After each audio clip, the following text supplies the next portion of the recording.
What up, Seeking Out This Family, man? I'm back once again with a phenomenal young man. Like, he's a genius in my eyes. Like, he overcame a lot in life.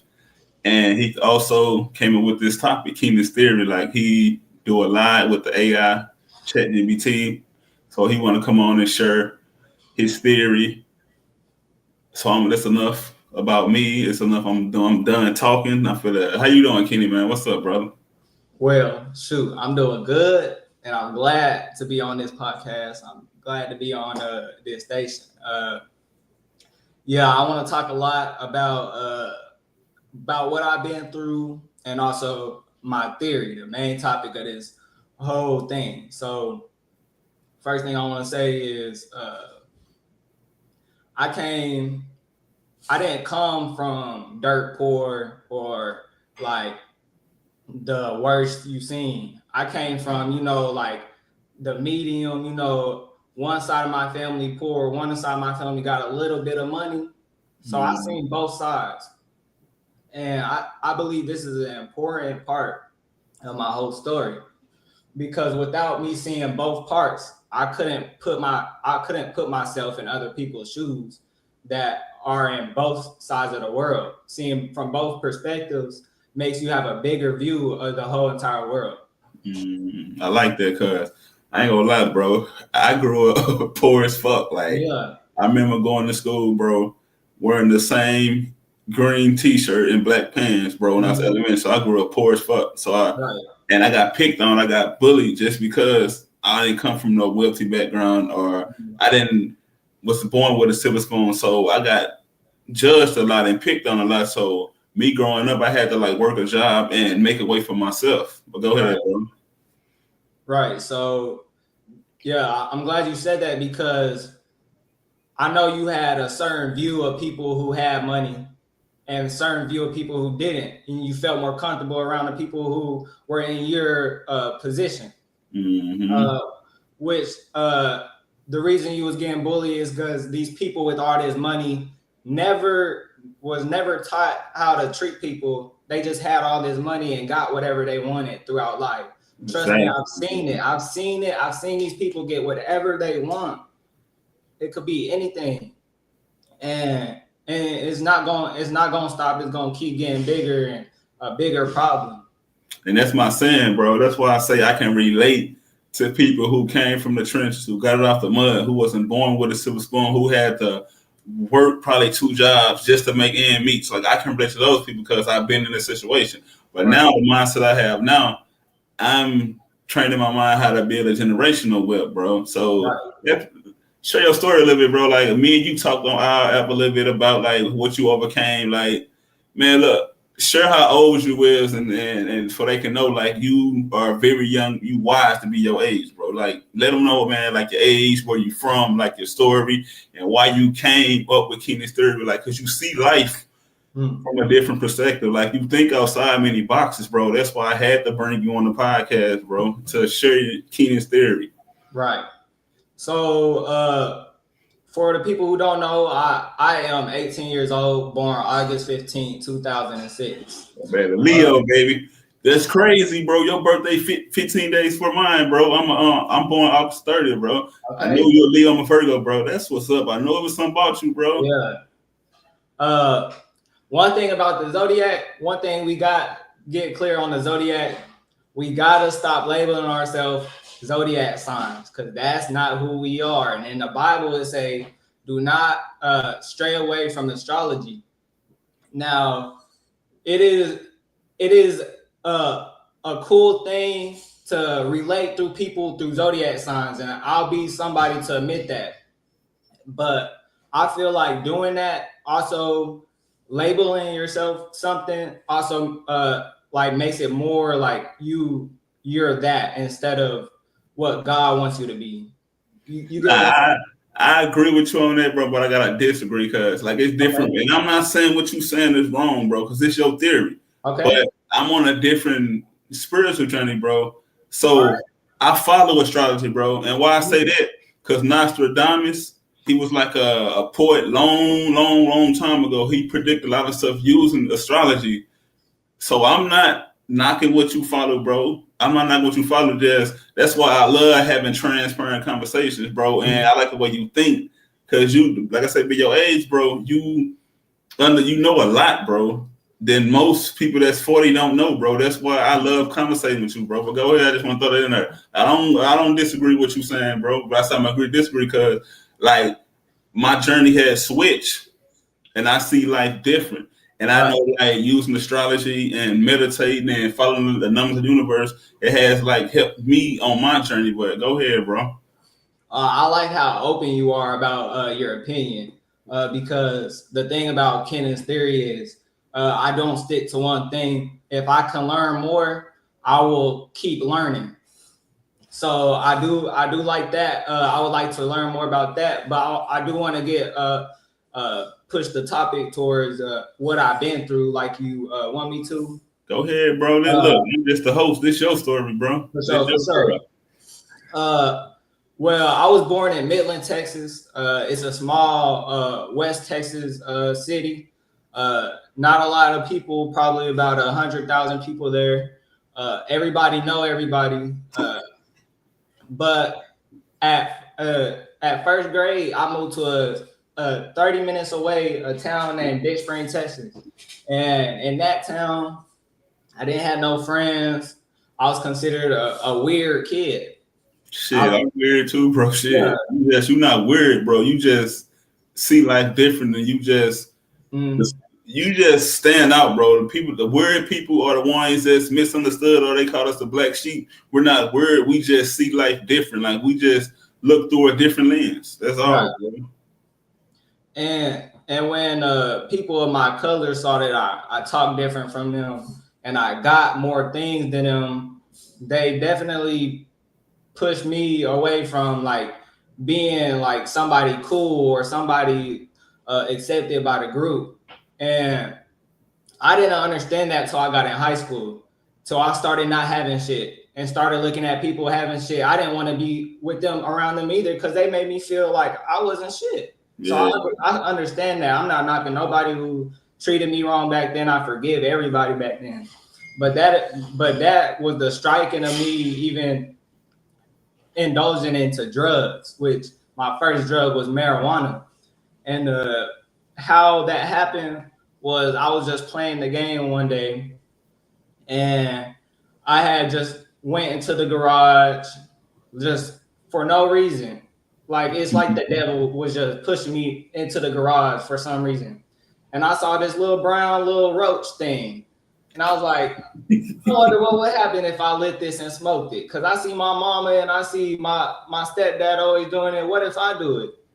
I want to see the effects. And I knew it was weed. I knew what weed was, but I always got told weed was bad. So being like just curious, I lit it up and hit it. And I was like, man, this shit ain't doing shit. So I got on the game. The thing is, I acted like I was high the whole time with my friends just playing the game. So I was just having a good time. But just passing that was the start of my addiction with any drug. And that led to... I can relate, bro. Like I don't smoke weed. I don't drink. I don't do none of that now. But I can know how it is. Like you just want to like fit in. Like you see everybody else doing. It's like, you know what, I'm going to fit in. So I can probably say I started smoking like at a young age, probably 14. I hit my first blunt. I can't really recall, but I know I started young. Then I used to drink a lot. Then I tried X pills, bro. So I know how it is to be have addiction and be addicted to things. And I'm gonna say this: look, drugs, alcohol is not the only addiction. You can addict to like movies. You can addict to a person. Like it's not just about drugs. But he shared that he became addicted, and marijuana's the first thing. Go ahead, bro. Go keep going, bro. Now, marijuana is not an important part of my story. I'm still smoking marijuana. I don't believe marijuana was the part where I started actually going downhill. See, I'm gonna skip to when I started moving to my dad's. I moved to my dad's and he had this girlfriend. and I'm gonna just call her Shayla. I'm gonna call her Shayla for personal and privacy. God. So Shayla was cool. She was one of the coolest stepmoms in the world in a teenager's eyes. Get that? That's an important part. In a teenager's eyes, she lets you do anything. So one day I get back from school and I just hear music. I smell the weed. You know, I know I'm finna get to hit the weed. You know, and this time I go in there, we hitting the weed.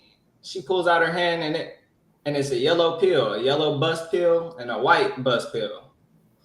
And she's like, "Y'all could take a piece if y'all want it." And I asked, "What was it?" She was like, "It's called a bus." And my brother, who was also in that room, he said it's a Xanax. And I just asked what Xanax did, asked what Xanax was, and they explained, and I took it. That night, I just started having unreal thoughts. Like I started thinking thoughts like, you know what, I'm gonna try to predict tomorrow. These certain things are gonna happen tomorrow, and when I wake up, I'm gonna see if they happen. Like things like that. Like like it just changed my whole psychological thoughts. So that next day comes, and the things I think I predicted or the things I thought I said that night started happening.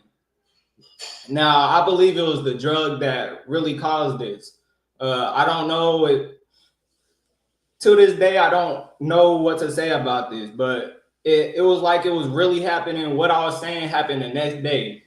Nah, let me share this, bro. Like, I'm not necessarily gonna say the drugs, bro, but I'm gonna just say this because I look at it like this: you create your reality with your thoughts. Mm-hmm. So you whatever you was thinking of so hard, like you was putting your like people don't realize your subconscious mind is still going when you're asleep. So your subconscious mind's picking up on everything while you sleep. So in your subconscious mind, you was thinking of that, your thoughts.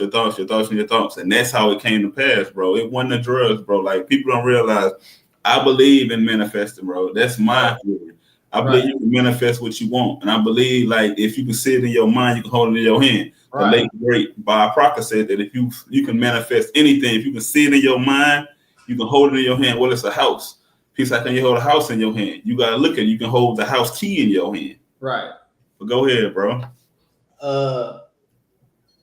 So yeah, I guess something I was manifesting the days past, and this led to a big like just drug pandemic for myself.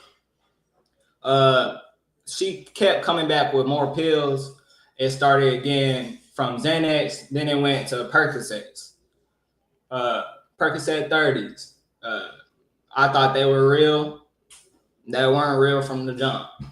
So I was taking fentanyl at 16 years old, 16, 15 years old. I was in freshman, and I began to fall in love with this drug. I started to be thinking I was a god, that I was greater than the God, that I could create anything with just my thoughts, and I can end the world if I wanted to, if that was with my heart's pure intentions. And I started predicting deaths also.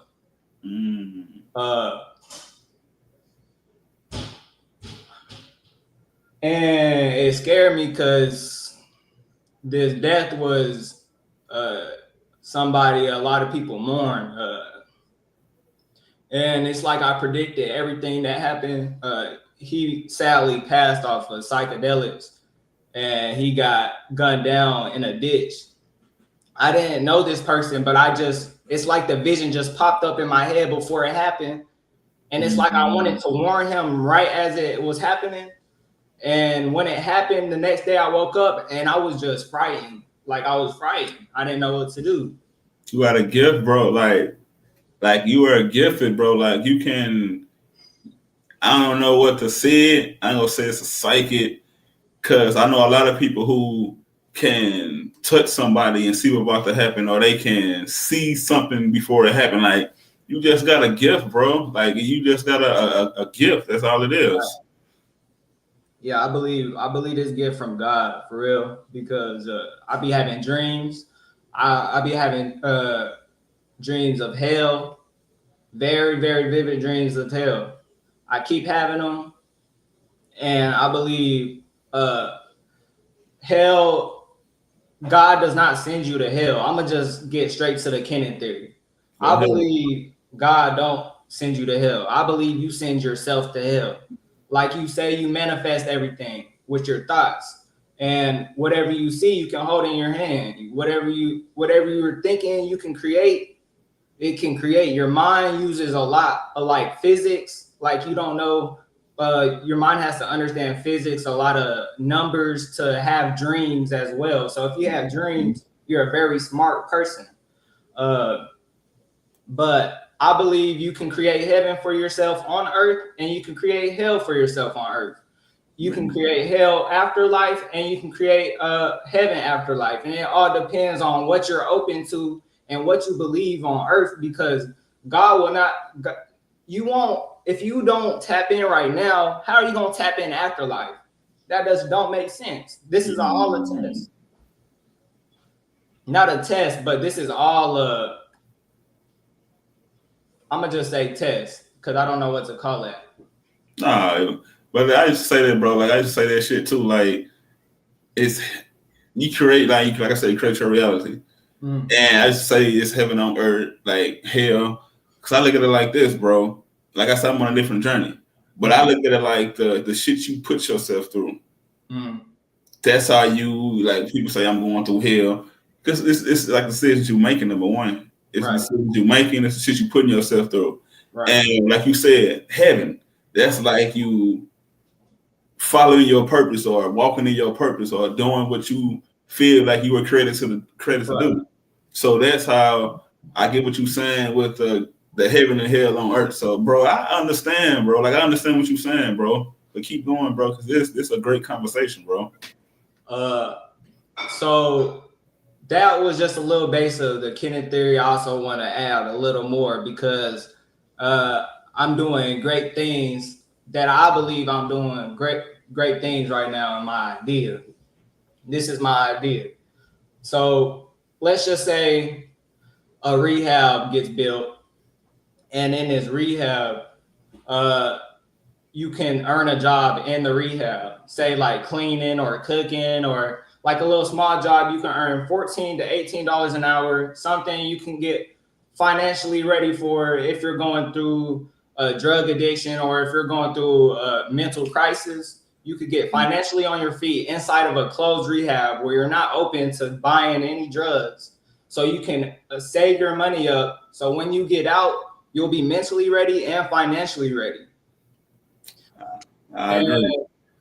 I also want to add AI, EEG scanners, AI rooms, AI, a lot of AI stuff, because AI is a lot more valuable than money right now. If y'all did not know, AI is more valuable than money, because it can create ideas and it can help you create your own ideas. And that's what I've been doing, is getting AI and telling it about my ideas and helping and getting AI to helping me sharpen my ideas. But I did not do it for free. I paid a lot of monthly subscriptions.